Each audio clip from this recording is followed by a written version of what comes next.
बिस्मिल्लाहिर्रहमानिर्रहीम। Exercise 3.3 question number 5 part number 1 without expansion verify that is equal to 0। क्या आपने इसको एक्सपेंड किए बगैर इक्वल टू 0 करना है। आपको पिछले क्वेश्चन में यही बताया गया था कि जब भी किसी मैट्रिक्स के साइड्स पे ये दो स्ट्रेट लाइंस आ जाती हैं तो आपको समझ आना चाहिए तो हमने इस मैट्रिक्स का डिटर्मिनेंट फाइंड करना है। अब डिटर्मिनेंट फाइंड करने की इतनी समझ तो आ गया, लेकिन अब ऊपर से उन्होंने एक रिस्ट्रिक्शन लगा दी है कि आपने इसको विदाउट एक्सपेंड किए बगैर हमने इसको वेरीफाई करना है कि इक्वल टू 0 है। तो ये चीज़ भी आपको बताई गई थी कि जब किसी भी मैट्रिक्स को विदाउट एक्सपेंशन 0 शो करना हो तो उसके लिए दो शराइत हैं। पहली बात तो ये है कि आप मैट्रिक्स पूरे मैट्रिक्स में से कोई सी दो रोज या कोई से दो कॉलम की एंट्रीज एक जैसी कर देते हैं, मतलब उनकी शक्लें एक जैसी बना देते हैं, या फिर मैट्रिक्स में से किसी भी एक रो या किसी भी एक कॉलम को इक्वल टू 0, मतलब ये कि उसको पूरे को 0 बना देते हैं। लेट्स सपोज आप इसको 0 बना लें या फिर इसको 0 बना लें। अगर ये नहीं करना तो जैसे ये 1 1 है, कोई एक और रो जो है, ये एक कॉलम आपके पास एक 1 1 है तो एक कोई और कॉलम भी जो है वो 1 1 बना लेते हैं। ये इस तरह भी हो सकता है। मतलब कहने का ये है कि आपने जब भी किसी मैट्रिक्स को without expansion equal to 0 show करना हो तब आपने क्या करना होता है कि उसके कोई कॉलम या रो, दो कॉलम या दो रो की एंट्रीज एक जैसी कर देनी है, या फिर पूरे मैट्रिक्स की एक रो या एक कॉलम को 0 बना देना है जी। अब आप देखें कि हमारे पास ये इस तरह का मैट्रिक्स है, इसको हमने इक्वल टू 0 करना है। तो उसके लिए अगर हम कर लेते हैं थोड़ा सा काम, ये है कि C1 के अंदर ये कॉलम 1 है, ये कॉलम 2 है और ये क्या कॉलम 3। इसी तरह ये रो 1 है और ये वाली आपके पास रो 2 है और ये क्या है रो 3 है। अब आप क्या करते हैं कि कॉलम 1 के अंदर कॉलम 2 और 3 को प्लस कर देते हैं। कॉलम 1 के अंदर कॉलम 2 और 3 को क्या कर देंगे, प्लस कर देंगे। देखें तो alpha plus beta plus gamma plus 1 आ जाएगा। ये बीटा प्लस गैमा वैसे का वैसे और ये 1 आ गया। ये आ जाएगा beta plus gamma plus alpha plus 1 और इधर क्या आ जाएगा गैमा प्लस अल्फा एंड 1। इधर क्या आ जाएगा gamma plus alpha plus beta plus 1 और ये अल्फा प्लस बीटा वैसे का वैसे और ये 1 आ जाएगा।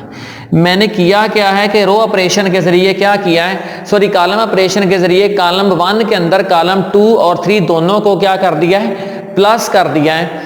प्लस करने का फायदा हमें ये हो जाएगा, देखें अब आप जो है कॉलम 2 के अंदर भी जरूरी नहीं कि कॉलम 1 के अंदर ही दोनों को प्लस करके दोबारा प्लस करें। आप क्या कर सकते हैं कि कॉलम 2 के अंदर कॉलम 1 और 3 को भी प्लस कर सकते हैं। इस तरह कॉलम 3 के अंदर कॉलम 1 और कॉलम 2 को भी प्लस कर सकते हैं, कोई फर्क नहीं पड़ेगा। इसलिए ये किया गया है कि कॉलम 1 के अंदर कॉलम 2 और 3 मैंने दोनों को प्लस करके एक साइड पे रख दिया है, ताकि जब आप लोग इसको कॉमन लें तो हमारे पास ये 1 1 इस तरह का है, दोबारा इधर भी बन जाए। तो जब ये इस तरह हो जाएगा तो कॉलम 1 और कॉलम 3 जो है ना वो दोनों के दोनों बराबर आ जाएंगे। इसका मतलब ये कि हमारा मैट्रिक्स इक्वल टू 0 हो गया। नेक्स्ट हम देखते हैं कि हमने क्या किया कि कॉलम 1 के अंदर कॉलम 2 और 3 दोनों प्लस कर दिए। कॉलम 1 के अंदर कॉलम 2 और 3 दोनों प्लस करने से अगर आप देखें ये वाली साइड, तो इसमें थोड़ा सा इसको अरेंज कर लेते हैं। पहली एंट्री जो है ना वो alpha plus beta plus gamma plus 1 है, तो नीचे वाली को थोड़ा सा अरेंज कर लें। वो भी क्या है alpha plus beta plus gamma plus 1। Last वाली को भी अरेंज कर लें, alpha plus beta plus gamma plus 1। इसी तरह ये beta plus gamma 1, gamma plus alpha 1 और अल्फा प्लस बीटा और ये 1 आ जाएगा जी।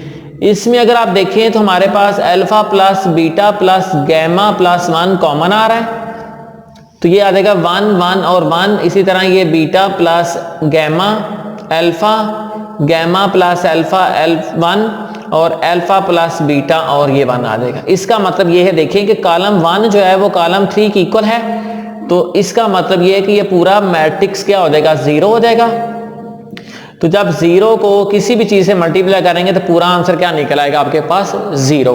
इसी तरह जब भी किसी मैट्रिक्स को इक्वल टू 0 शो करना हो तो उसके दो रोज या दो कॉलम की शक्लें एक जैसी बना देते हैं, या फिर ये करते हैं कि पूरा मैट्रिक्स में से एक कॉलम या एक रो को इक्वल टू 0 कर देते हैं, जिसकी वजह से आपका पूरा का पूरा मैट्रिक्स जो है वो इक्वल टू क्या हो जाता है 0 हो जाता है। अगर आप देखें इसी तरह इसका क्वेश्चन नंबर 5 का पार्ट नंबर जो आपके पास 3 है,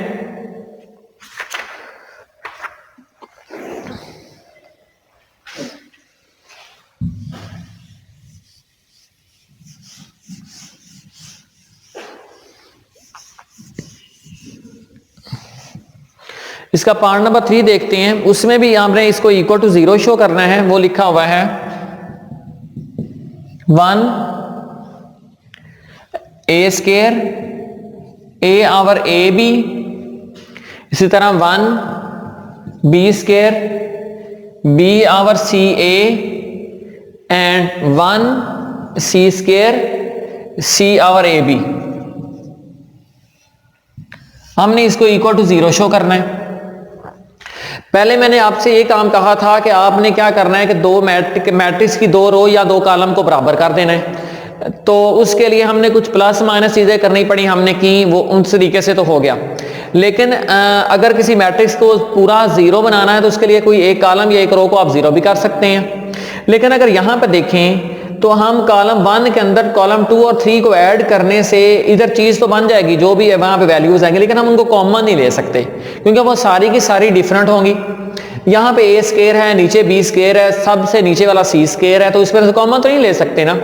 इसलिए क्या करें कि हम जो प्लस वाला साइन है वो यहाँ पे साइड पे रख लेते हैं कि यहाँ प्लस करने से हमारे पास कोई सोल्यूशन नहीं निकला।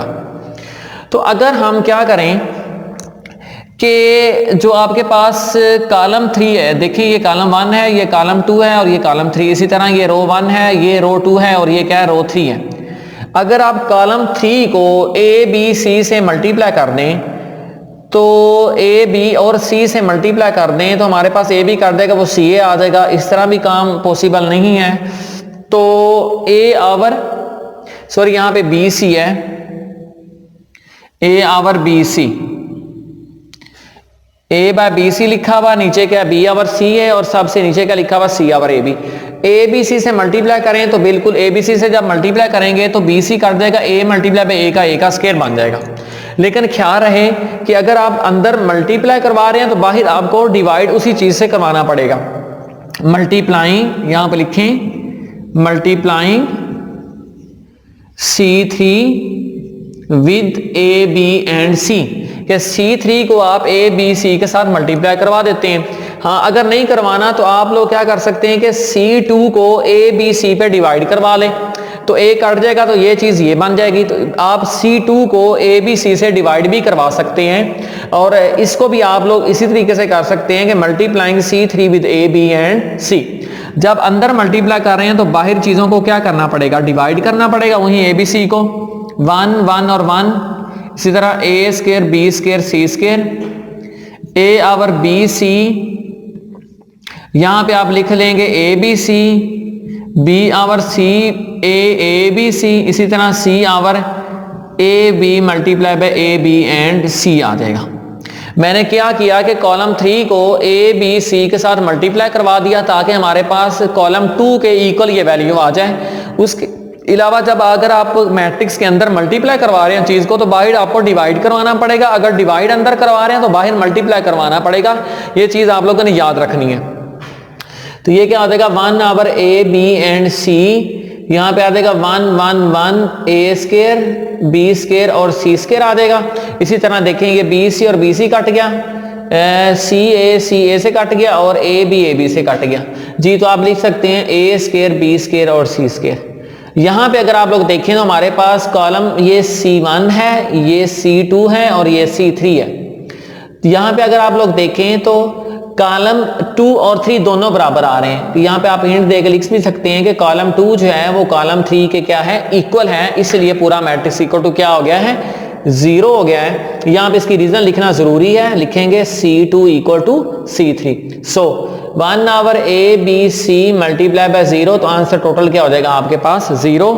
यही मैट्रिक्स था जिसको आपने इक्वल टू 0 शो करना था, जो कि हमारे पास 0 हो गया। दोबारा सुन लें कि जब भी किसी मैट्रिक्स को इक्वल टू 0 शो करना हो तो इसके लिए कौन सी शरायत है, उसके लिए आपने यही करना होता है कि कोई से मैट्रिक्स का किसी की 2 रो या 2 कॉलम की शक्लें ही जैसी कर देनी है, या फिर क्या करना है कि मैट्रिक्स में से कोई भी एक कॉलम या किसी भी एक रो को रो ऑपरेशन के जरिए या कॉलम ऑपरेशन के जरिए, मतलब प्लस या माइनस करने से बाहर से कोई चीज प्लस माइनस नहीं करेंगे, मल्टीप्लाई डिवाइड हाँ कर सकते हैं। प्लस माइनस अंदर ही वैल्यूज को करके एक कॉलम या रो को अगली कॉलम रो में प्लस माइनस करके, इसी तरीके से आप क्या कर सकते हैं, किसी मैट्रिक्स की एक एंट्री पूरी मतलब एक रो या कॉलम को जीरो करने से आपका पूरा का पूरा मैट्रिक्स इक्वल टू जीरो हो जाएगा। दोनों में से जो मर्जी शराइत लगा लें, आपने देखना है, क्वेश्चन को सोचना है पहले कि इसमें से कौन सा रो ऑपरेशन लगाएं या कॉलम ऑपरेशन लगाएं, क्या चीज मल्टीप्लाई करें या डिवाइड करें कि एक वैल्यू जो है ना वो दूसरी के बराबर आ रही है, तब आप लोग इस पे ऑपरेशन लगाएंगे।